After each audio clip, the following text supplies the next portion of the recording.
So we're on the sixth of our 7 lectures on Chronicles of Narnia. This time we're looking at the Silver Chair.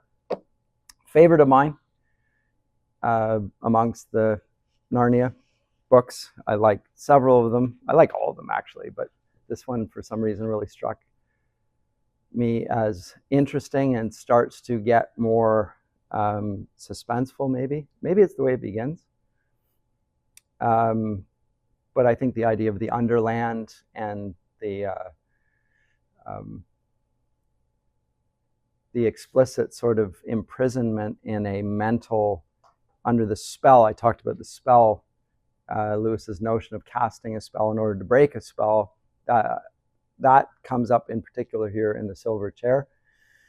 The way in which Prince Rilian is under the thrall of the Green Lady is by means of a spell, and it's enforced through a silver chair, hence the title of the story. And that is also connected to the school at the beginning of the story called Experiment House, rather interestingly. It's rarely so overt in our day that it's called Experiment House, but it's a mode of education, once again, so it brings us back to the theme of the abolition of man and how he weaves that into his fiction and demonstrates that it creates men without chests, or in the case of this story, and Jill Pole, a woman without a chest, lacking moral virtue, never been taught to her, but she's been the subject of bullying as a consequence of that. And so he spends a little bit more time in the school ground in this frame narrative than he does in the others. He's alluded to it already, just ever so marginally. So in The Lion, the Witch, and the Wardrobe, there's a reference to Edmund's having changed since he went away to school, and it's created a sense of a lack of moral awareness, or rather that there is any moral guidance under which he is accountable. He acts in accordance with his passions, his desires, and thus he wants from the White Witch this Turkish delight, which has a strange spell upon him. And the spell works because he lacks the virtue to resist it, recognizing that betraying his siblings is a monstrous act. He's willing to do this. It's a terrible thing. But it's not just that he does it of his own accord, it's in accordance with the spell-binding capacity of the Turkish delight. And it is effective on him because he lacks moral virtue because of the schooling. So there's a connection between these things. It's not all just one factor. It's not just the education. There is a spiritual component to it. So you're rendered very susceptible to propaganda. Lewis talks about that in The Abolition of Man right at the outset. But he introduces a spiritual dimension to it in the Narnia Chronicles by connecting it with a manifestly evil character. So the White Witch, or here the Lady of the Green Kirtle, are figures that are not just human figures, they seem to represent evil. And that he's going to build on in all of his works and introduce the dimension of good and evil connected with a spiritual realm, which he said was always present in the medieval Renaissance worldview that has been discarded. Remember, it's called the discarded image. And the image there includes a cosmology, but it's also the image of mankind in that, because when we talk about an image, we don't usually speak of the whole cosmology as an image. We might call it a worldview. He doesn't call it a worldview. He calls it the discarded image. And with that image, he has a strong sense, and I think we lose this in our day largely because we don't think in terms of microcosm and macrocosm, but it's there for Lewis. That, you know these terms, microcosm, macrocosm, right? It's very common in the ancient Greek field. It's basically assumed that whatever is true of the individual will also be true in general, societally or even cosmologically. So justice for the individual is the exact same as it will be on a social level and on the cosmic level. Same with all truths, and the 7 liberal arts will be not just private ways of knowing things, but they will be the only ways of knowing things. So and the arts are ways of entry points into that. And Plato depends on that analogy in his famous work, The Republic. That's exactly what he's talking about. He's talking about, well, what is justice? That's the topic of discussion in The Republic, is what is justice? And then there are various proposals put forward, one of which is, might makes right. It means the powerful and the rich buying the verdict that they want, and then we call it justice. And Socrates' response is, that's a travesty of justice. It might happen under the name of justice, but that's not what justice is. Because you recognize that it's unjust. What they call justice is unjust. So that's not what justice is. Justice is a clear concept that we appeal to when we sense the injustice of the rich and the powerful buying the justice system for their own purposes. We still know that it's unjust. We may not get a just verdict, but we know that it's unjust what's happening. So we do have a sense of justice. Well, what is that? And so forth. In the same way, Lewis, in The Discarded Image, is talking about not just a cosmology and a worldview, but a sense of interconnectedness of all things. I think that was plain in that Discarded Image. Is he wasn't just talking about astronomy, which I think is rather powerful and so forth, but he even talked about human nature in that, in the 7 liberal arts, and the use of reason and understanding, and the priority of the intellect over the reason, which Kant inverts, and so forth. So he is talking about anthropology as well in The Discarded Image. I don't think he makes it as explicit as he could have. He probably ought to have made more of that. But the interconnectedness was clear in The Discarded Image. He's talking about all of these diverse things and different sources for this medieval Renaissance worldview. But one of the things that has included this is a view of human nature. And human nature is connected to the cosmos because they're created by the same God. And there are special features of human nature that are distinct from others, namely that man bears the image of God and is told to govern it, to rule over it, exercise dominion over it. So there's a distinction there. And that distinction is lost in what he calls the evolutionary cosmology that supersedes it. So he's providing an entry point into a discussion about evolution, which he doesn't get into in The Discarded Image because it's not his purpose, but just by calling it the new model of astronomy, the evolutionary model, he's showing that, remember, the other was a devolutionary model. Things get worse. They started perfectly and they got worse. The evolutionary model is they started in rudimentary fashion and they improved. So it's the foundation of progressivism, in other words.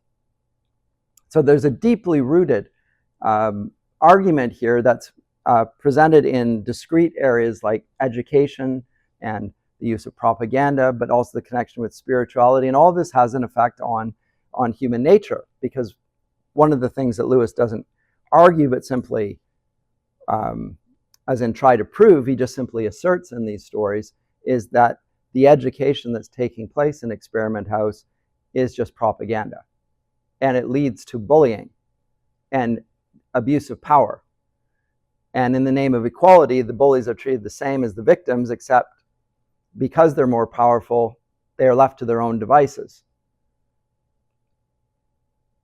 And so the people being bullied, in addition to being bullied by the rich or powerful children, have the authorities implicitly collaborating with the bullies because they want to treat them all equally. They don't punish an injustice, because effectively they have a notion that might makes right.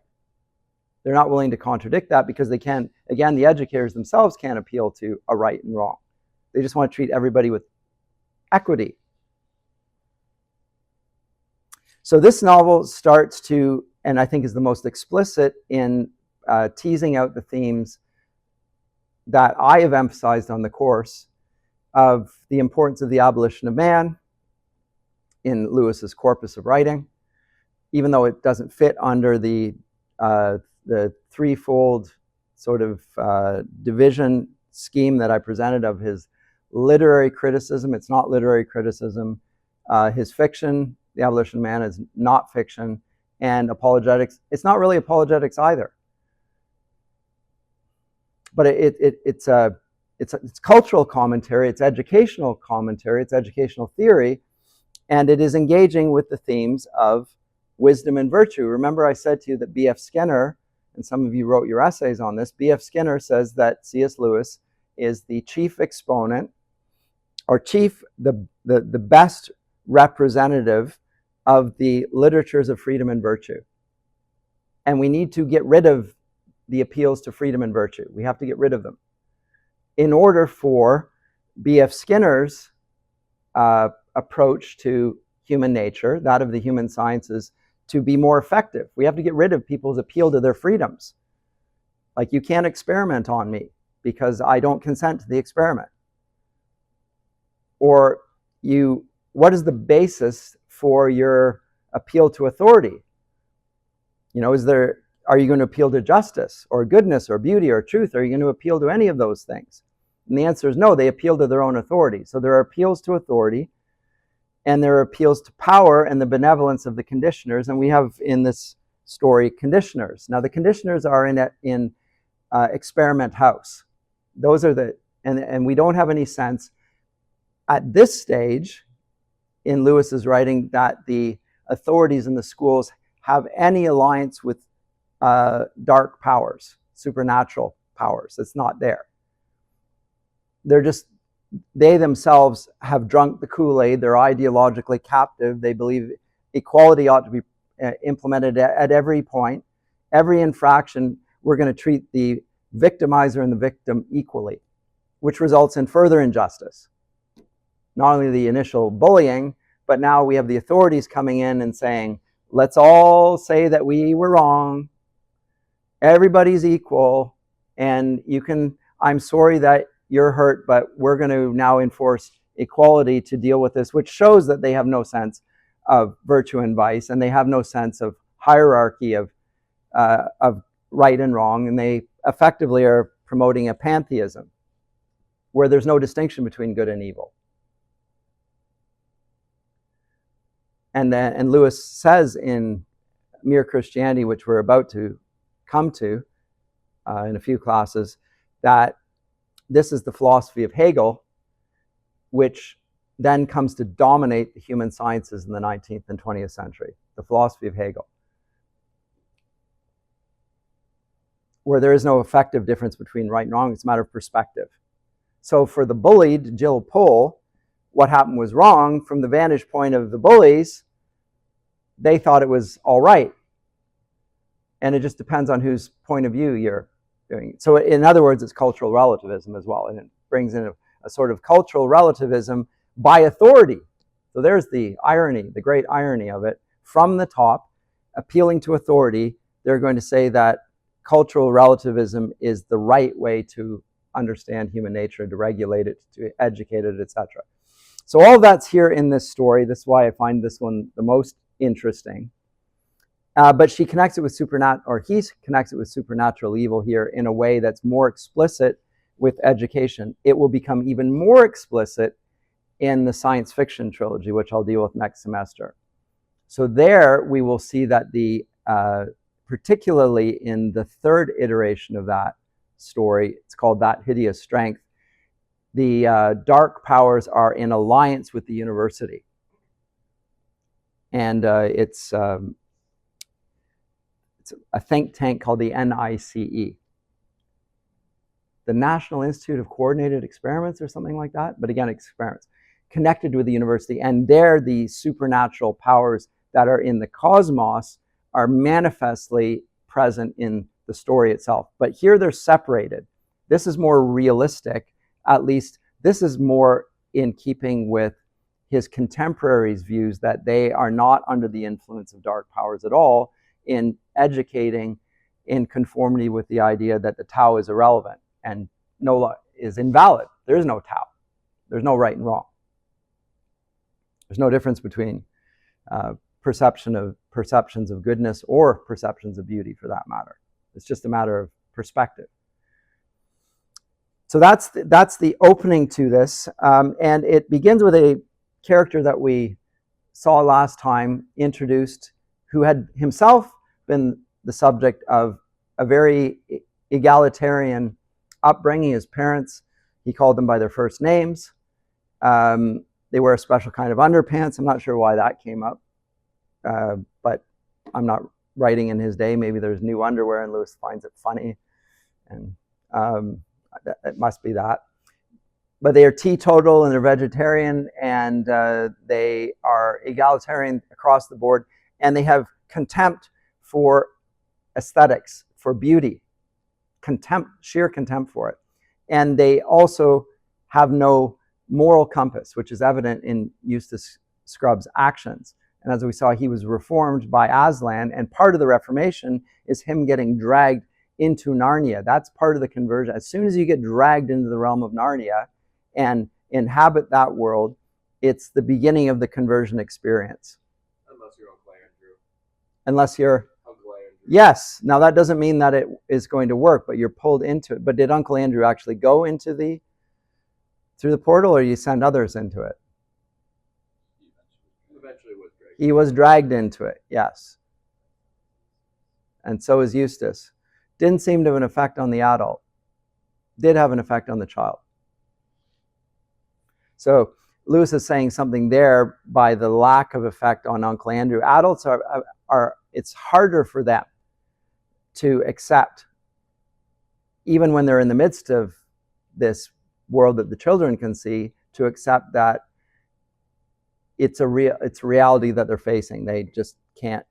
They have too much invested in the other world, and they're not willing to imagine that things could be different.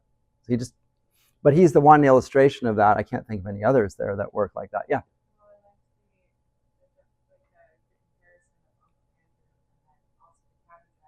Yes. Right. So the Uncle Andrew who thinks that he's a scientist, thinks that he's not above the law. I mean, he does think that as well, but he's above the normal standards of mortals because he's a scientist. And what he does is very important. So he should be able to do things that the children regard as duplicitous, nasty. And he admits that he has done that, but those categories don't apply to him. So that's how he sees himself, whereas the cabbie, who's an adult, has a very low view of himself. He doesn't have the spiritual pride of the other man. And even though he is a very humble man, there's nothing like he's not driving a cabbie when he's actually got a PhD in nuclear physics. He's not actually very educated at all. And his Christianity seems to be little other than he heard hymns sung when he was a child. That's it. He's no exemplary figure per se, but his very humility is what makes him childlike. So there's a difference there between them as well. And it's less child versus adult as opposed to childlike willingness to see oneself as small and insignificant and wrong. So pride is not yet set in there to the degree that it has with Uncle Andrew. But good comparison, that for sure there. And that's one of the reasons I think that Lewis and Tolkien both have a very high view of the working class people in Britain that they served with in the trenches. They didn't have false pretensions about themselves. They did have a sense of right and wrong. They acted in accordance with it, but they didn't get above themselves. They had a very keen sense of their insignificance, which is close enough to Christian sense, even if it's not a Christian sensibility. The sense that I'm not the center of the universe is important. And not difficult for a child to have that sense, unless you give the child the sense that there's the center of the universe and can choose their identity, at which point you've made them into a tyrant.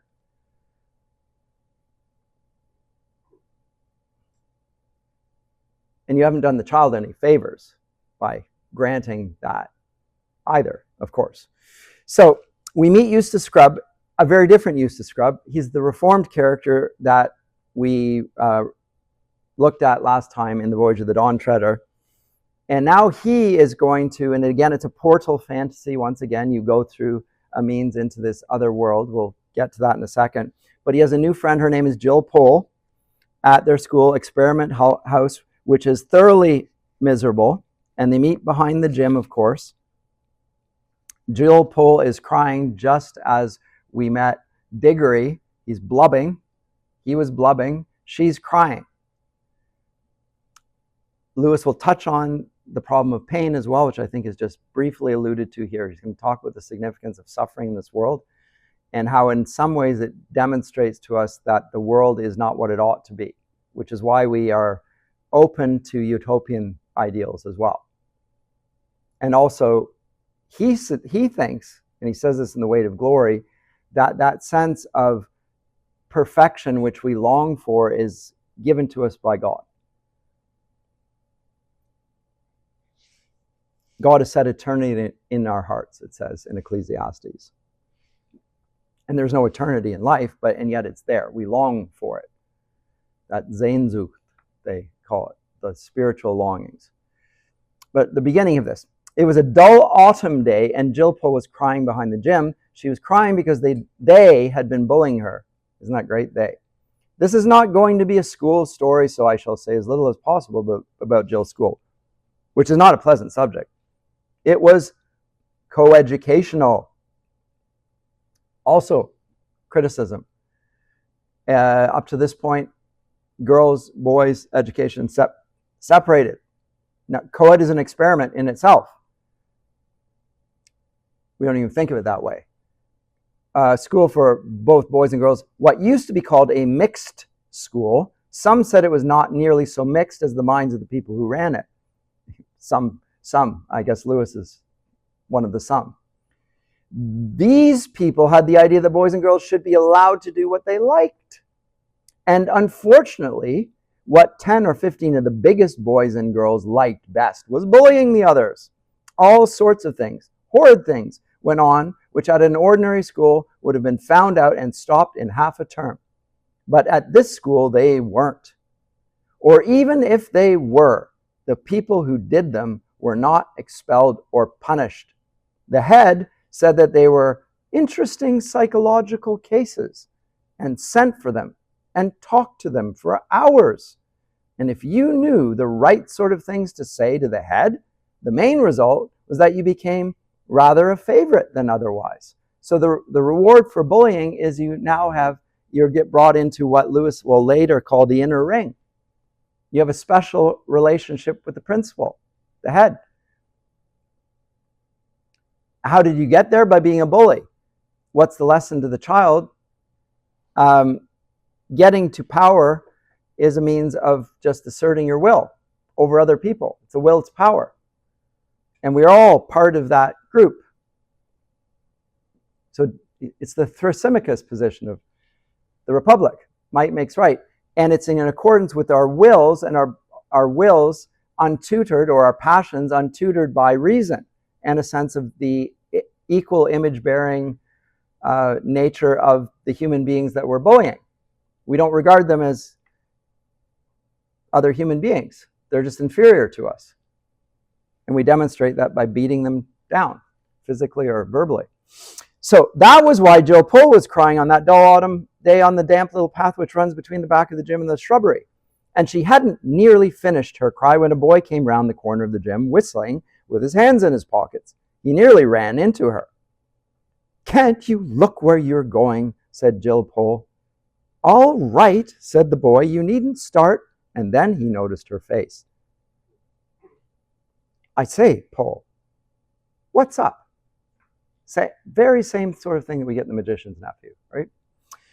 Jill only made faces, the sort you make when you're trying to say something but find that if you speak, you'll start crying again.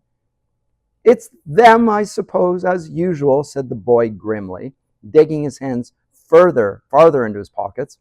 Jill nodded. There was no need for her to say anything, even if she could have said it. They both knew. Now, Look here, said the boy. There's no good us all. He meant well, but he did talk rather like someone beginning a lecture. Jill suddenly flew into a temper, which is quite a likely thing to happen if you've been interrupted in a cry. Oh, go away and mind your own business, she said. Nobody asked you to come barging in, did they? And you're a nice person to start telling us what we all ought to do, aren't you? I suppose you mean we ought to spend all our time sucking up to them and currying favor and dancing attendance on them, like you do. Oh, Lord, said the boy, sitting down on the grassy bank at the edge of the shrubbery and very quickly getting up, again because the grass was soaking wet.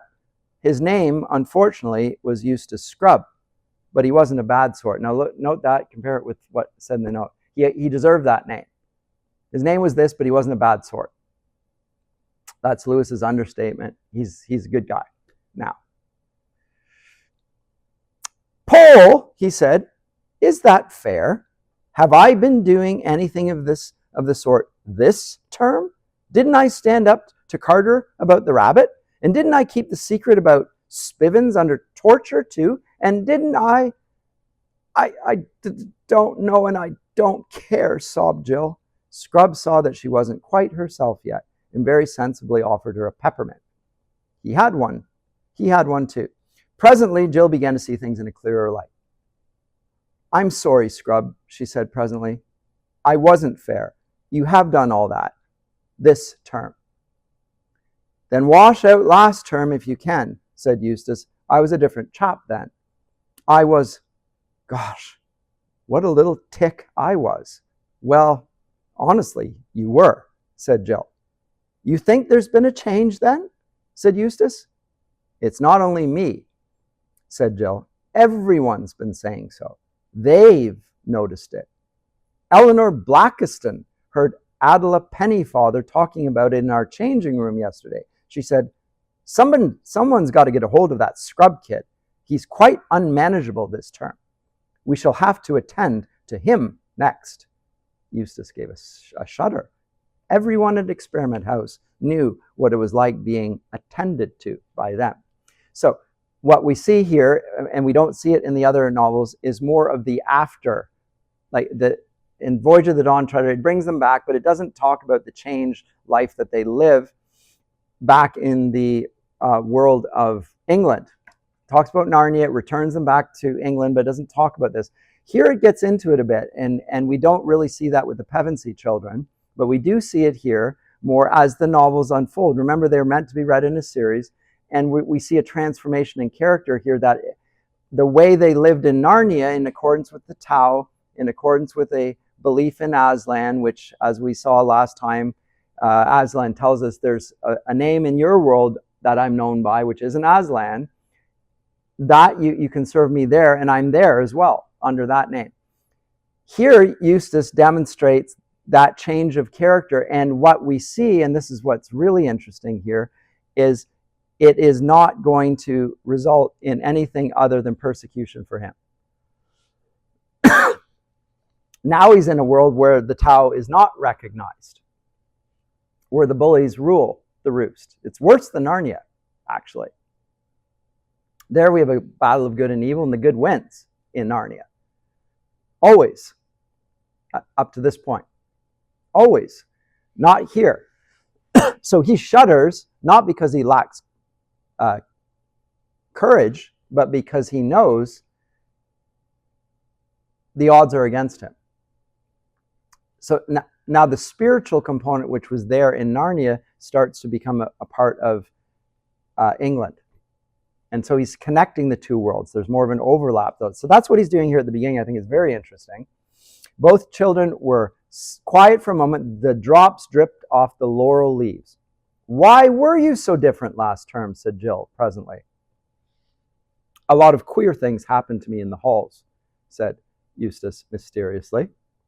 What sort of things, said Jill. Eustace didn't say anything for quite a long time. Then he said, look here, Paul. You and I hate this place about as much as anyone can hate anything, don't we? I really do, said Jill. Then I really think I can trust you. Damn good of you, said Jill. Yes, but this is a really terrific secret, Paul, I say. Are you good at believing things? I mean, things that everyone here would laugh at? I've never had the chance, said Jill, but I think I would be. Could you believe me if I said I'd been right out of the world, outside the world, last halls? I wouldn't know what you meant. Well, don't let's bother about worlds then. Supposing I told you I'd been in a place where animals can talk and where there are enchantments and dragons and, well, all the sorts of things you have in fairy tales. Scrubb felt terribly awkward as he said this and got red in the face. How did you get there? Said Jill. She also felt curiously shy. Now that's interesting. She felt curiously shy. The only way you can, by magic, said Eustace, almost in a whisper. I was with 2 cousins of mine. We just were whisked away. They'd been there before. Now that they were talking in whispers, Jill somehow felt it easier to believe. Then suddenly a horrible suspicion came over her, and she said, so fiercely that for the moment she looked like a tigress, if I find you've been pulling my leg, I'll never speak to you again. Never, never, never. I'm not, said Eustace. I swear I'm not. I swear by everything. When I was at school, in brackets, this is Lewis now commenting. He doesn't usually do that, but here, the narrative interjection, and in brackets, when I was at school, one would have said, I swear by the Bible. But Bibles were not encouraged at Experiment House. And so even though he's converted to this Narnian belief, he's not connected that explicitly with the Christian faith, but Lewis just has, with the bracketed comment.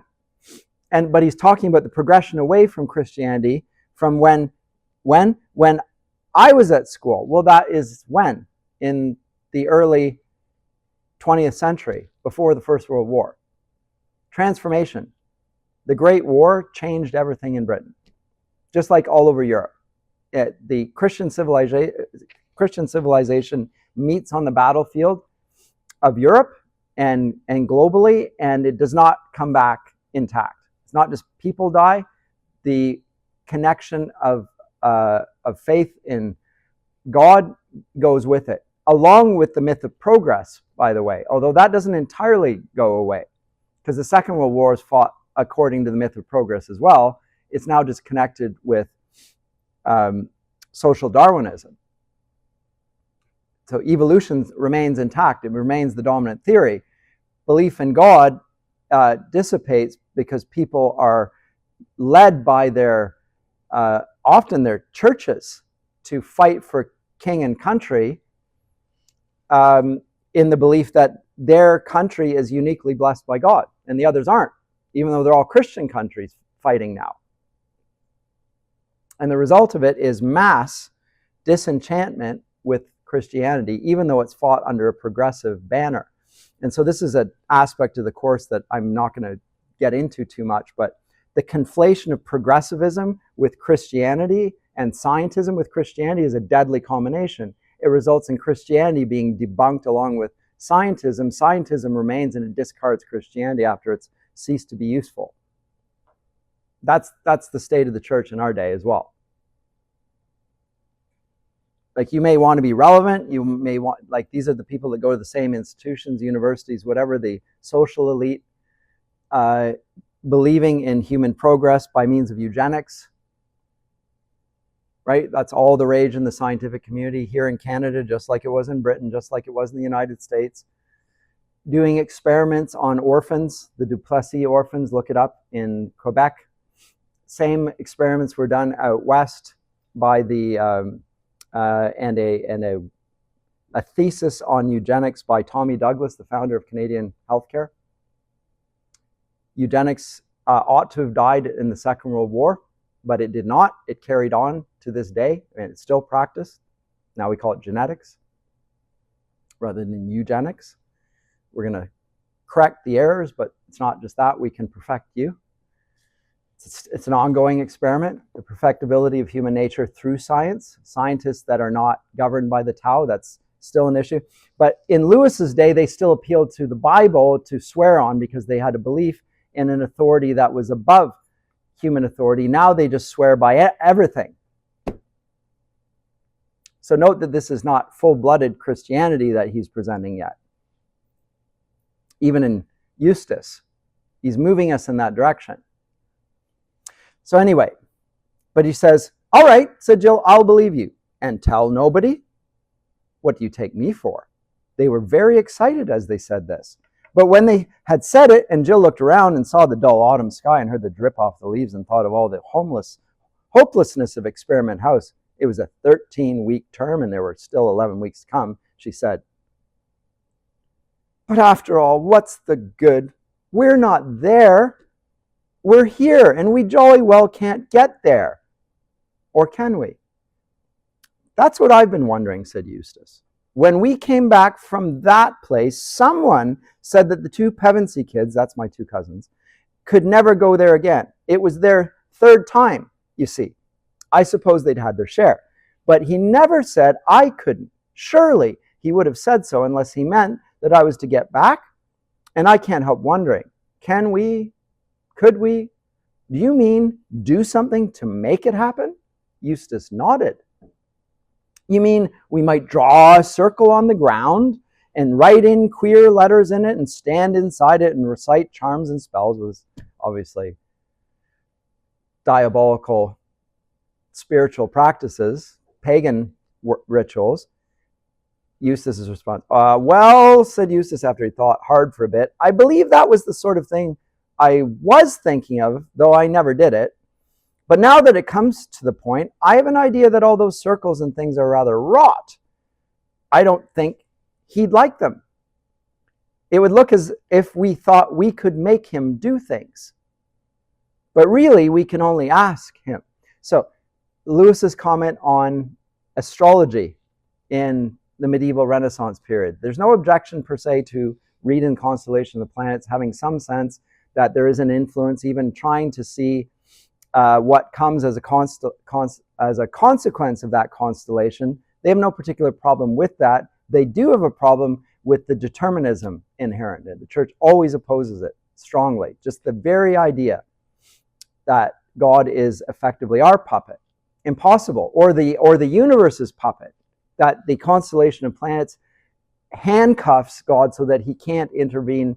In contradiction of it, Lewis will write a book called Miracles to demonstrate that. So the whole book of Miracles is devoted to that topic.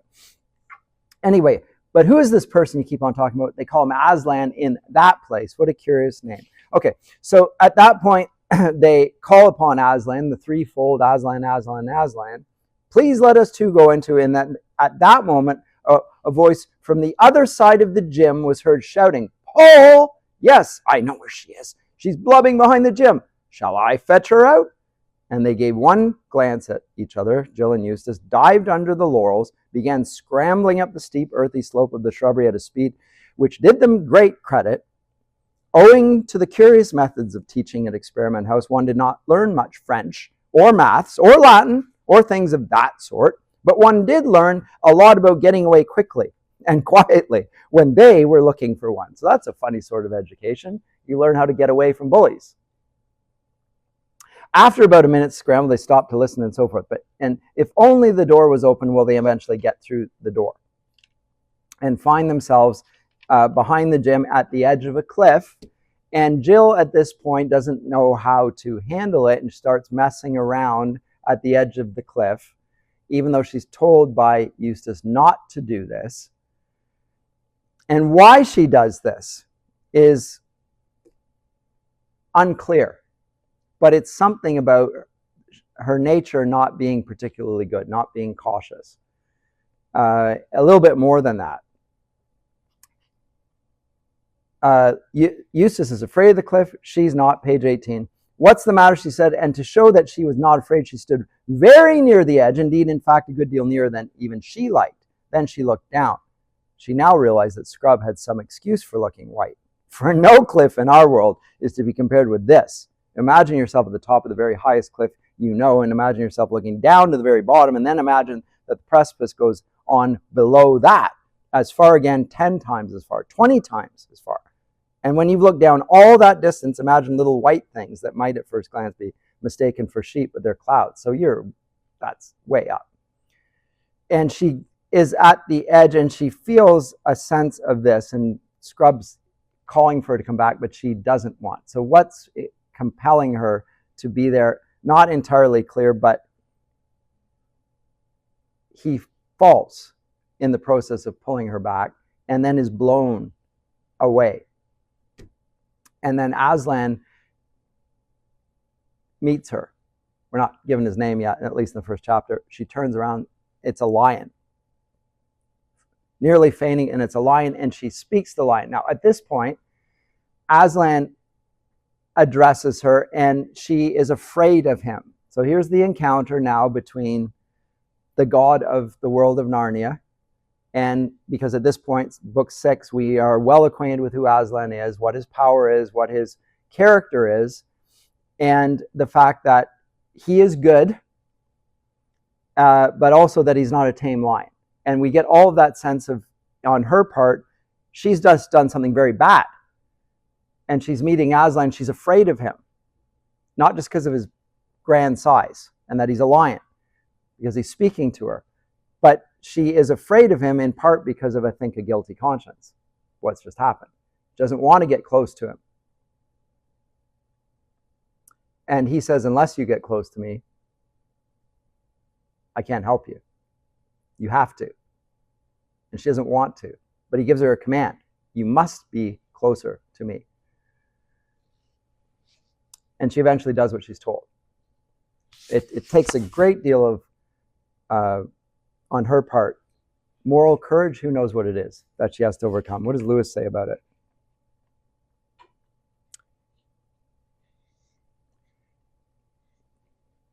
Oh dear, I suppose I must go and look for another stream then, because she's desperately thirsty. He says there is no other stream.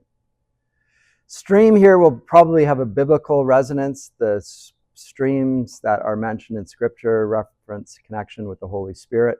You have to drink from that stream. There is no other life, water. And it's right at his feet. And she finally kneels down and scoops it in her hand. She says it's the coldest, most refreshing water she'd ever tasted. You don't need to drink much of it, for it quenched your thirst at once. And then he says, come here. And she had to. She was almost between its front paws, looking straight into its face, but she couldn't stand that for long. She dropped her eyes. Human child, said the lion, where is the boy? He fell over the cliff, said Jill. Liar.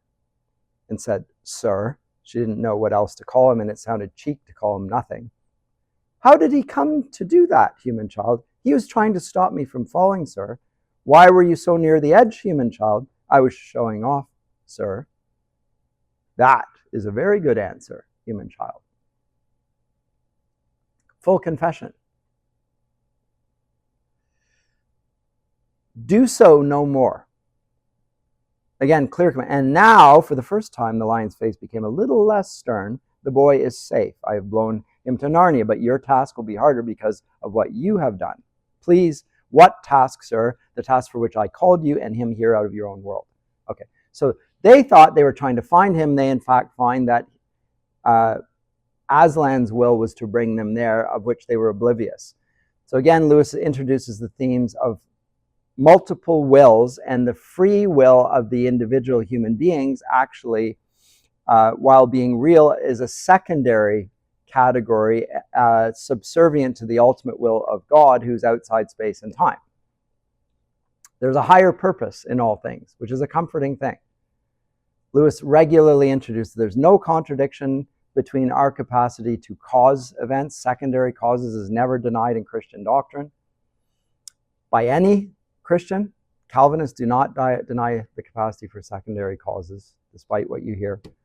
They never deny the capacity for people to choose to act. They're not automatons. They have that capacity. It's just limited. They can't choose their own salvation. It has to come through election. But they still choose at that point, having been freed to choose by the initiative, the divine initiative. But the line says, you would not have been called to me unless I had been calling to you, said the lion. And then you are somebody, sir? I am. And now hear your task. So the I am, very Christian statement in response to that. And so he calls her to go, and she's given a task, but she has to memorize 4 things. And she immediately forgets all 4. But she is to memorize them and repeat them back. Now here's the education. So they had education in Experiment House. Now we have a different sort of education. The education involves memorization. And the memorization of the specifics, the words, is important. So important you commit them to memory, and then it becomes a part of you. Lewis is also talking about educational theory here then, in terms of memorization. It's not just any old facts that you can access, but you actually have to internalize them. And here the internalization is the words that she will need then to go into Narnia and to do what she's been called there to do. Well, what are these things? They're to enact a rescue. And Jill has been charged, without Eustace, to find King Caspian X's son, Prince Rilian of Narnia, who, as it turns out, had disappeared some years earlier. And 4 signs are given, and then he blows her there to Narnia. So again, the breath here is the spirit, as it were, it brings there. It's different now, more connected with the creative power we saw in The Magician's Nephew, right, where he breathes and things. So here he breathes again, connotations of the Holy Spirit, just like the stream of water. More explicit Christian signs here. Blows them, and they go to a great castle, and the 2 of them watch. Remember, Jill has the words to remember, just like Adam does in the garden. So here we get the reversal. If you think that it's all the male leading the ship, like in the Garden of Eden. Here we have the woman who has been given the commandments that she's supposed to obey and memorize, and she immediately forgets, of course. But they are watching an elderly, frail man getting into a ship sailing from the harbor, and to Eustace's dismay, because he hears what the words were, we find that it is actually King Caspian. Oh no, because we're supposed to stop, or he came there wanting to see Caspian, and at that point she acquaints him with the sign, and she's like, why didn't you tell me? It's like, could have stopped all this? Okay. And they've just missed the first sign. Now, as it turns out, 50 years have passed since Eustace was back there. So Caspian was a young man before. Now he's 50 years older. 1 year in England has passed. Again, we see the time lag. One time it's 1,300 years. This time it's 50 years. You just don't know. Not time, space and time work differently there. But we learn that Caspian has sailed to visit the lands he sailed to when Eustace was young. So going back to the voyage of the Dawn Treader, in other words, he's going for his last voyage. He wants to meet Aslan in his country. His reign is over. And that's what many Narnians believe, at any rate. And Caspian's clearly losing his marbles. He's not quite compos mentis. In his place, he's left a regent. The regent is none other than Trumpkin the dwarf, who's very elderly and very deaf. So he's got this ear horn and gives them rooms in Caraparavel, but on the advice of Glimfeather the owl, they make no mention of their quest. Don't mention it to him because he will stop you. You know what he's like? He's a stern fellow, and he never really believes these. So he's been left in charge, but don't tell him because he will prevent you from going. So they don't. Then there's the Parliament of Owls. If you want to, where Lewis gets them, he gets it from the Parliament of Fowls. There's a medieval text called the Parliament of Fowls. This is where he's got this from. There are different ranks of fowls there. They explain that Rilian had disappeared a decade earlier, searching for a great green serpent that had killed his mother. Horrifying story, by the way. He plucks that, by the way, directly from Coleridge. from the, what's the name of the story? Oh dear. Christabel. Green palpitating snake under the lady. It's green. And it possesses her. The read Coleridge's Christabel if you want to see where he gets the green serpent from that has a possessive power. It's not just a serpent, it's clearly a demonic possession that's taking place. I think he's just plucked that right from Coleridge here. But they go to the marshes on the north edge of Narnia and they meet their guide Puddleglum, whom I like very much. It's a great name, Puddleglum.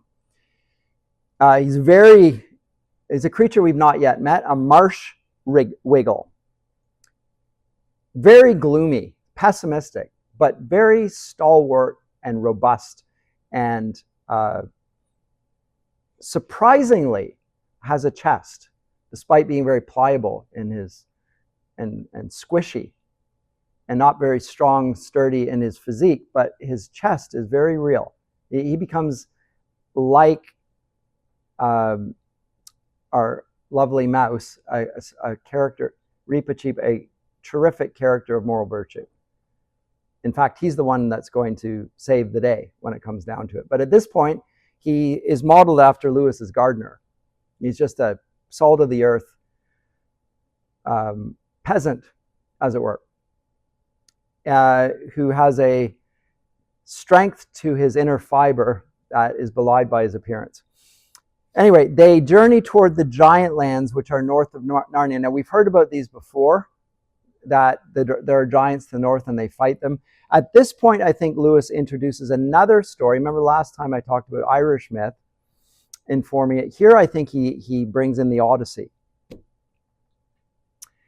The land of the giants is a land of cannibals as well. And those are Odysseus meets the Lastrygonians, who are giants that eat people. And that happens to be the case here. But now he gives a demonic, quasi-Christian interpretation of the Odyssey. He's going to add a layer to it. Remember, in the Odyssey, Odysseus goes down to an underworld, but the underworld isn't supernaturally evil. Whereas here it has the sense of supernatural evil attached to it, insofar as it's the realm where the lady of the Green Kirtle is mounting or preparing to mount an assault on Narnia from underneath, and holding Prince Rilian captive through some means of magic on this silver chair. Now, the silver chair will represent the influence of the moon. I talked a few times about how the different planetary constellations, I haven't made a great deal out of it here, the different planets will rule over the 7 stories of Narnia. This one's under the influence of the moon, and the moon is connected with lunae, in Latin, is connected with lunacy. And Rilian goes mad, but he goes mad by being put in the silver chair.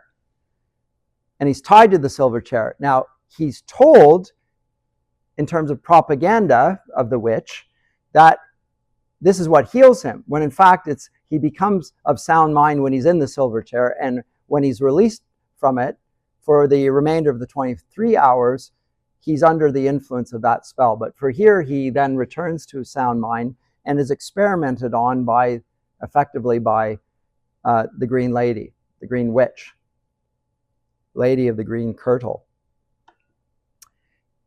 whom we first meet as a knight in black armor. Very ominous first entry. And when I first read it, I had no idea who this figure was. But the fact he's in black armor, doesn't speak, just makes him terrifying. They meet the Green Lady on their voyage there, and the Green Lady greets them and sends them and says to convey the best wishes of the Lady of the Green Kirtle. They're inviting them for dinner. Go to the autumn feast with the compliments of the Green Lady. That's a good joke. They're going to be dinner at the autumn fest. So they're to go to Harfang, the castle of what she calls the gentle giants, who will be glad to have you for their autumn feast, she tells them. And at this point in the story, I had no idea again that they were meant to be food. But they're eager to go because it's cold. It's really cold. And that place sounds warm, festive. They're drawn by their appetites. They're drawn by their desire for creature comforts. And they're taken away from their quest that Aslan had put them on to find certain signs as their main goal. So they're taken and misled by their own desires. It's not that their desires are wrong, it's that they're overruling their reason, which tells them that the way to get where they want to go is to follow the signs. They keep forgetting about the signs. And again, so Lewis is talking about here about the difficulty of having your knowledge overrule your passions, even if it comes directly from Aslan. There's still a great deal of conflict there. And a tendency, because what you see contradicts what you've been told, to believe that what you've been told by Aslan or by the Bible is true. The world seems to contradict it. We tend to get drawn into that, way off the straight and narrow path. And that's what he then depicts this. They're driven to Harfang, though, through a snowstorm. And again, that's interesting. A repeated refrain that we saw back in The Lion, the Witch, and the Wardrobe, connection of snow with evil, which has been there in Western literature since Dante. Connection between snow and hell. Remember, Dante's Inferno, despite the description, is not hot, it's cold. And so an icy landscape has connotations of the dominion of evil. Remember where it's, as it says in The Lion, the Witch, and the Wardrobe, where it's always winter, never Christmas. So it's a cursed place, as it were. And as they move onwards, further north, unsurprisingly gets cold, but all of those connotations of evil accompany the tale. And Lewis is completely aware of this. And we should be too. But from the vantage point of the castle, they see that in the snowstorm, they had blundered through the ruins of a giant city in the valley below, and they missed the second sign. But this time, not entirely their fault, because they were caught in a snowstorm. They just didn't see it. And they also see words, though, and the words are "under me," engraved on the road, which is the third sign. Okay, under me. And so when they discover, just briefly recount from a cookbook in the kitchen, that they're the main course for the autumn feast, they decide, we got to get out of here. And they then proceed to do that. And they follow the sign. They take shelter in a cave under a ruined city. Now, what is the ruined city and all that? So now we get a ruined city. Very interesting. We saw the ruined Cair Paravel. What is this ruined city? What was the ruined city? Do we know the nature of the ruined city? Were we told anything about it? Yeah, I think so. Ettin's more, so an Ettin is a type of giant, by the way, in medieval English, where they're throwing stones and so forth. Yeah. But it suggests a degeneration of civilization, even on the part of the giants. So they've been devolving, not evolving. Again, so it's a very subtle way that Lewis is pushing back against the evolutionary motif, that actually things were once better, and they are progressively degenerating, and they're not just degenerating, they're getting more and more evil. There's a loss of knowledge, there's a loss of civilization, there's a loss of goodness in every sense there. And as they get there and they go down into the cave, they find that there's a whole army of underground dwelling earthmen who take them on a boat across the subterranean sunless sea to the city that is ruled by the Lady of the Green Kirtle. This is like a descent into the underworld in the Odyssey.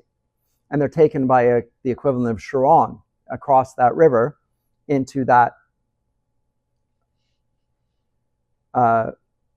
underworld. When they get there, they find that the Green Lady isn't there, which is a good thing. But there's a protege that's there, a young man who greets them, and he explains that he has these psychotic episodes every night. He's a very pleasant fellow when he's not under the dark armor, which again, what does the dark armor represent? Because now he speaks. Before he didn't. He has some sort of legitimacy here, although he believes that he's going to marry the Lady of the Green Kirtle in the same way that in The Lion, the Witch, and the Wardrobe, our good old Edmund thought that the white witch, she's pretty attractive, and one day she and he would be kings and queens together. So there's an aspect to the appetites. It's not just you are given Turkish delight, but there's more delights beyond that, more adult delights, but it's still your appetites.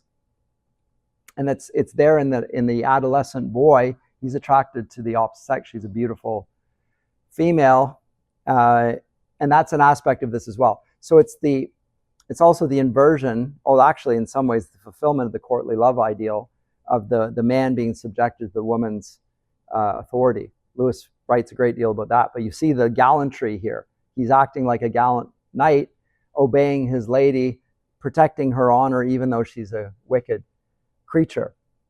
But he tells them that at every night, upon the lady's orders, he has to be bound to a silver chair, and if he's released, he'll turn into a green serpent. And he'll kill everyone. That's what he believes. Now, he believes this. He doesn't just assert it. He himself believes the spell while he's under the spell. When he's, and he tells them to leave him alone because he's dangerous, they decide they're not going to do what he says for whatever reason. So they watch him. Because for some reason, Puddleglum and Jill and Eustace feel, and it's particularly Puddleglum, it's odd because he doesn't go in accordance with his feeling. He feels that there's something not truthful about his appearance and what he says. And so they decide that they're going to watch him. And when they see him and they hear him, more particularly when they hear his ravings, he suggests that he's desperate to get out. And it's not ravings. It seems like a different explanation has been given. Now they're in a very difficult crisis situation. Do they believe the gentle man who spoke to them courteously, told them that it was going to, or do they believe the ravings of a madman? Remember back in Lewis's day, the gentlemen were the scientists and the educators who were saying this is the way of human betterment, following an education system without a Tao. That's what the gentlemen of his day were all promoting for the public. Should we listen to the gentlemen who speak in dulcet tones and with clipped accents and are in positions of power and authority, or should we listen to the crazies? Because that's the equivalent of it. It sounds like the ravings of a madman. And he threatens them even, and after several threats of this nature, he begs them to release them in the name of Aslan. And at that point, they recognize the fourth sign. So now the matter is decided for them. Only at that point. If he had not invoked Aslan, they would never have done it. They would never, and the children don't want to do it. And so here's the difference between an adult and a child. The adult's going to lead the situation because the adult has a sense, a more firmly possessed sense of right and wrong that's not dependent on the context situation, whatever he sees it. Basically, he's a literalist, is Puddleglum. He's not going to give way to their contextualization. The children want to contextualize. Say, yes, but this is a madman, and he might have just said it by accident, and how do we know? And Puddleglum is quite certain on this, that they ought to do what they've been told. And they release him, and he immediately destroys the silver chair. And the enchantment is broken. At that point, he is of sound mind. But the connection of the silver chair, the lunacy, as I say, silver connected with the moon, and the witchcraft, and it's connected with education. It's all sort of connected here in a very subtle way. And he confesses, and they didn't know this, that he is none other than Prince Rilian, whom they've been seeking. And he'd been kept underground by the Lady of the Green Kirtle as part of a broader plot to conquer Narnia. So now Lewis introduces another dimension that we've already seen from the very beginning. This is not just particular evil for individuals. There's a broader societal, global domination agenda at work in the Narnia Chronicles, in the same way we get in all grand narratives. So it's a global consequence of individual actions. At this point, the Green Witch appears. Now it gets really interesting. And she tries to bewitch them into forgetting who they are.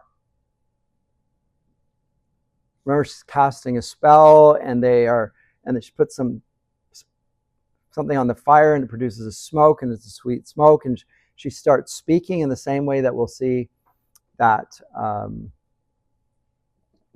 in the Lord of the Rings, Sauron with his voice casts a spell over them, listening to the voice, don't listen to the voice. She's telling them to do something which is in contradiction to now their common sense. There is no outer world. There's no world above. That was a myth. The sun, that's a story that's been told to me. We get the inversion of Plato's allegory of the cave narrative, effectively. They're in a cave, but they believe this is the real world. That world is a world of conjecture. It doesn't really exist. All of them fall into the children. First, Puddleglum is also falling afoul of this, and he decides to do something very foolish, which is to put his bare foot in the fire. And the pain breaks the spell. Now, connect this with Lewis's problem of pain. Pain is God's megaphone to the world. It breaks the spell.